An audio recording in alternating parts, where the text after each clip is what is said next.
You are being accused of supporting the M23 rebels. And this has led to people saying this is causing instability in another country. What is your reaction to the critics who are saying you are behind M23 rebels? Yeah, I can also contextualize that for you and tell you what the problem is. Well, in fact, the president of DRC did not just say he's willing to fight Rwanda. No, he actually said he's going to fight Rwanda, and his aim is even to bring regime change. And by the way, started inviting these critics we talked about earlier, whichever way. Even they went to Kinshasa, they have met, the whole thing was, for him, he's trying to organize them, fund them, and support them to remove the government of Rwanda. That's one. So it is, and it is him, sir, he himself is out in the open saying it, even on camera. It's not a rumor, it's not anything. He has said it repeatedly and to everybody, for everybody to hear. Well, you don't want to dismiss anything, but on one hand, we want to not take it seriously. He must be having issues that make him do or say that. But that's not a compliment. There are serious issues, maybe. But on the other hand, we don't want to take anything. Maybe he actually, and especially when we started seeing that he was organizing people and bringing them to Kinshasa, and that he has armed the FDLR. You know the FDLR? These are. I know the FDLR. The people, yes, he has armed them, given them everything they wanted.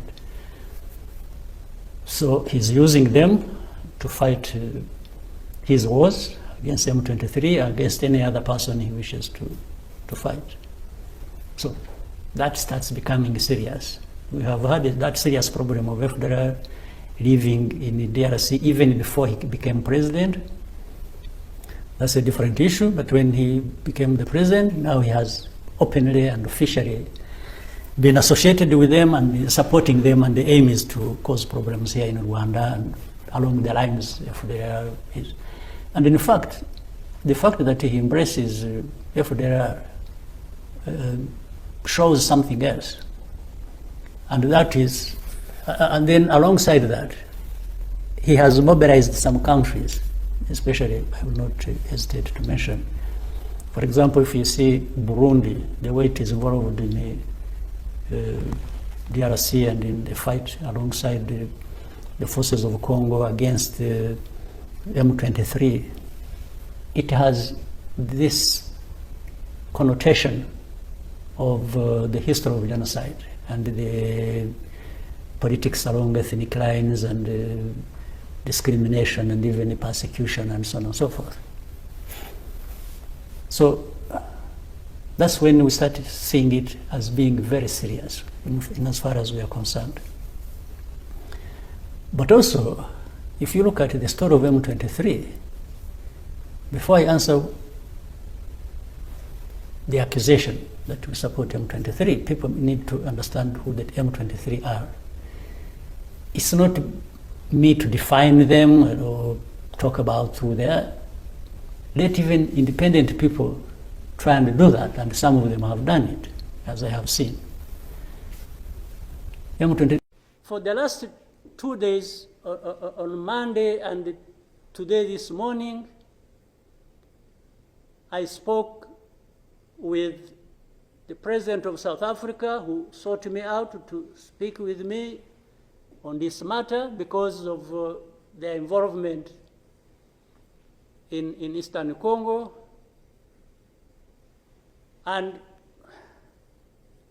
he's also there pretending to be playing a peacemaker role, and he has a force that has been fighting alongside FDLR and has been fighting the M23 on the instructions of Tshisekedi, because these are people who are not supposed to be in Congo,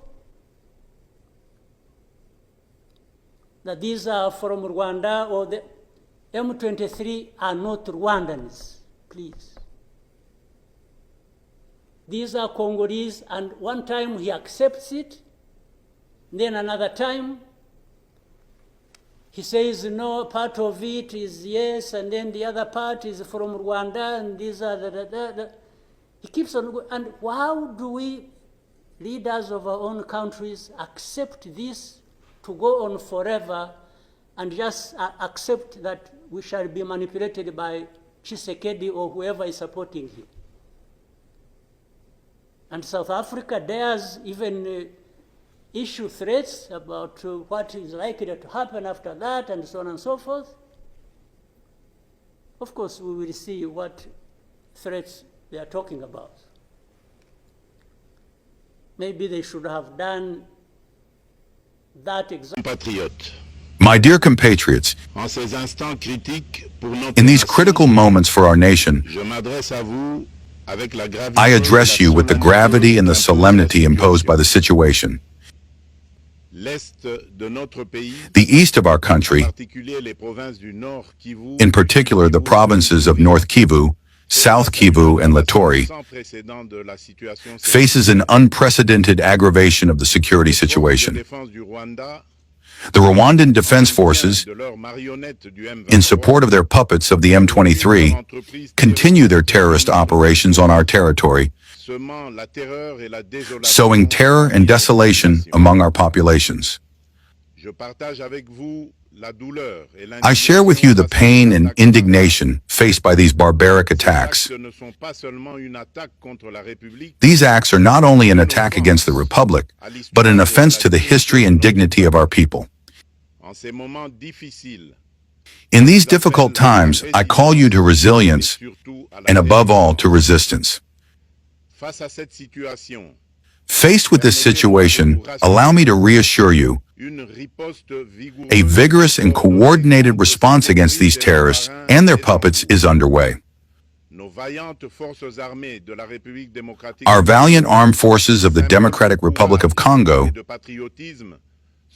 symbols of courage and patriotism, are fully mobilized, ready to defend every inch of our territory. I have personally convened and chaired crisis meetings with a restricted team of the government, the High Military Command, as well as an interinstitutional meeting in order to assess the recent developments of the situation and to raise the options to repel the attackers and reconquer each plot of our territory. As a result, on January 28th, I appointed Major General Everest Somo Kakule to the post of Military Governor of North Kivu to strengthen the coordination of military operations and restore the authority of the state. At the same time, we have undertaken important diplomatic steps, notably within the Security Council of the United Nations, as well as within the framework of the peace process in Rwanda, to which we remain fully engaged despite the obstacles. We favor the path of dialogue, but always with lucidity, while remaining firmly resolute to defend our territory and our sovereignty by all means necessary. But this fight is not only that of the FRDC, it is the fight of an entire people, the fight of our Congolese identity, in order to bind to future generations a prosperous and peaceful country. To all our compatriots in every province, every city, every territory, and every village, as well as those of the diaspora, without distinction of ethnic or political affiliation, let us unite our efforts. Let us provide moral and material support to our valiant soldiers. Let us mobilize as one man to defend our sovereignty and safeguard our territorial integrity. I am fully aware of the suffering of our compatriots who flee hostilities. The government is instructed to activate the humanitarian emergency plan to assist the displaced. To you, inhabitants of Goma and its surroundings, I deeply feel your pain, which is also mine. It crosses our hearts and our souls as sons and daughters of the same homeland. But in the face of this ordeal, I urge you to rely on this inner strength, which is the greatness of the Congolese people. Resist with courage, show constant vigilance, and keep calm despite adversity. Know that we have not remained inactive. Contingency plans are prepared to ensure the protection of the civilian population and prevent any escalation of violence.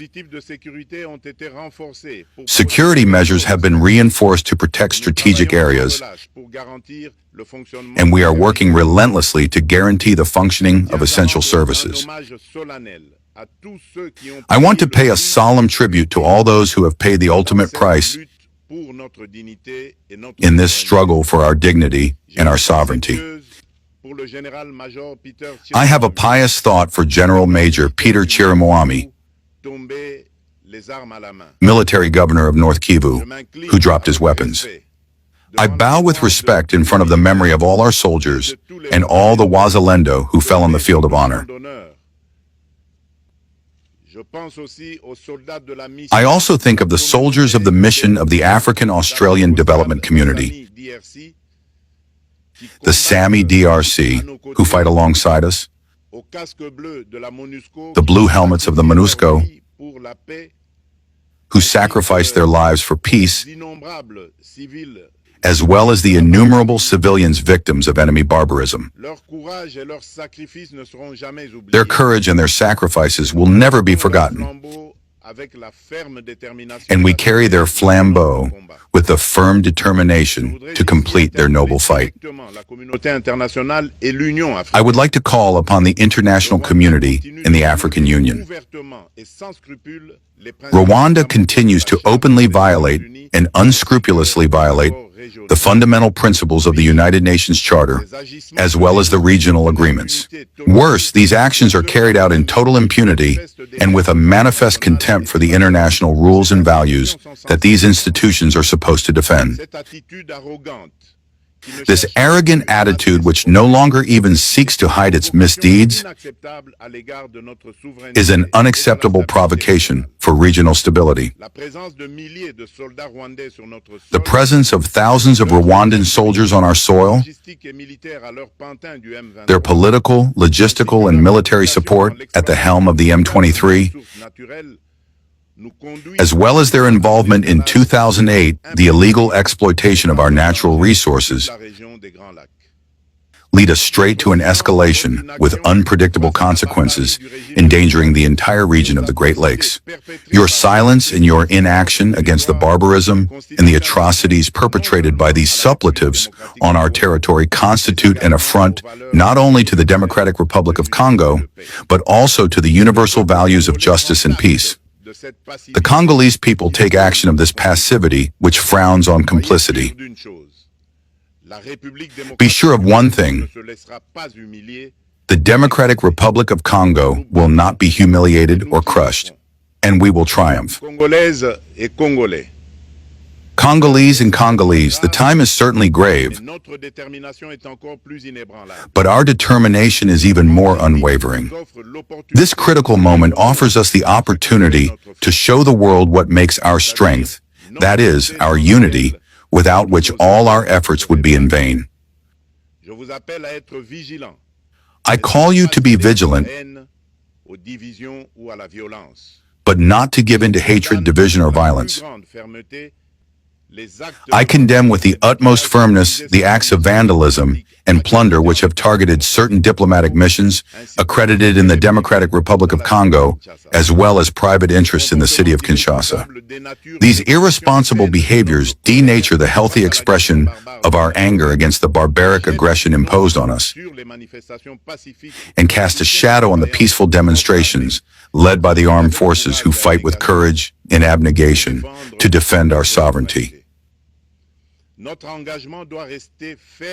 Our commitment must remain firm and disciplined. We will win this war by our unity, our courage, and our sense of responsibility, and not by violence, blindness, and anarchy. This victory will only be possible if every Congolese, wherever he is, participates in the fight which is ours. I therefore call on the entire nation, men and women, young and old, political actors, economic operators, members of civil society, religious denominations, artists and athletes to mobilize, to stand behind our valiant armed forces and to contribute each at his level to this common cause. I have instructed the government to put in place rigorous measures to reduce the lifespan of institutions and their operators so that the resources saved are directly redirected to support our armed forces. In this national effort, I also call on the responsibility of the private sector, which is invited to actively contribute to this common cause. Our soldiers fight heroically to defend our territorial integrity and our sovereignty. They need our total support, be it moral, material, or logistical. To the Congolese youth, pillars and hope of our nation, I urge you to respond massively to the call of the homeland. The time has come to rise up, to put your energy in the service of the nation. We must strengthen our ranks, and each young Congolese ready to defend his country has a place in our armed forces. Enroll massively in the army. You are the spearhead of our project, and your mobilization is decisive for the final victory. To the brave people of North Kivu, of the Congolese resilience,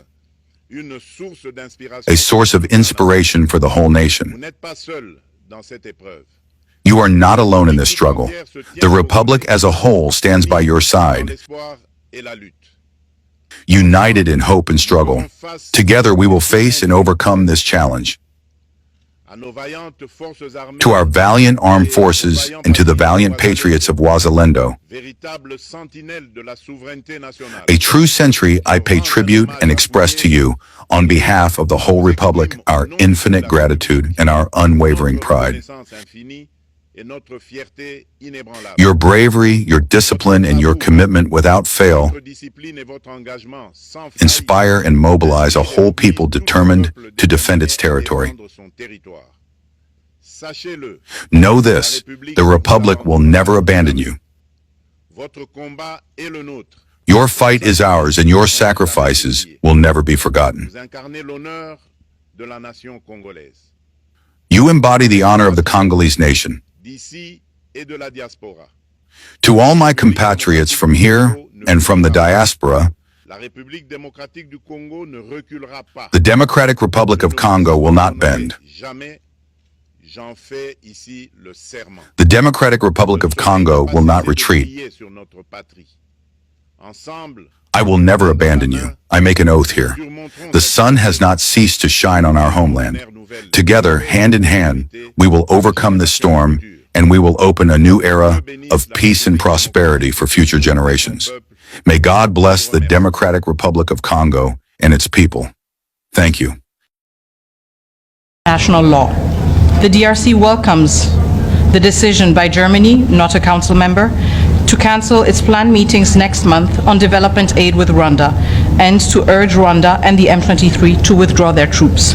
This is an example of the kind of action that we are calling for the rest of the international community to take, whether they are council members or not. The Security Council should take note. They cannot remain silent or inactive any longer. As I stated in the Security Council today, we demand 5 immediate actions, very actionable and very precise. Firstly, the unconditional withdrawal of Rwandan troops from sovereign Congolese territory. There is no path to sustainable, peaceful resolution without this crucial step. Secondly, it is imperative that the Council introduces sanctions targeting the command structure of the Rwandan Defense Forces to undermine its ability to wage war against the DRC and its people. Thirdly, the introduction of an embargo on Rwanda's illicit exploitation and exportation of mineral resources in the DRC will stem the financing of this aggression. As a reminder, the United Nations Group of Experts report, the last one, indicated that over 150 tons were illegally mined on a monthly basis and exported by Rwanda under the label of Rwandan minerals. Thank you. Fourthly, we are calling for the suspension of Rwanda as a contributor of troops to UN peacekeeping missions. We need to end the double standard, where Rwanda is able to contribute to UN peacekeeping forces while its troops kill members of the MONUSCO mission and the SADC mission. In less than 4 days, over 14 peacekeepers were killed, and this in absolute impunity. Finally, there must be total transparency in arms transfers to Rwanda in order to stem its ability to stoke further violence. This aggression is not only a threat to the DRC, but also to the entire region and the principles enshrined in the UN Charter. It is time for the United Nations Security Council to act decisively and send a clear message that Rwanda's aggression and impunity will not be tolerated. As I said to the Council, the rules of multilateralism apply to us all. There is no Rwandan exceptionalism. Thank you.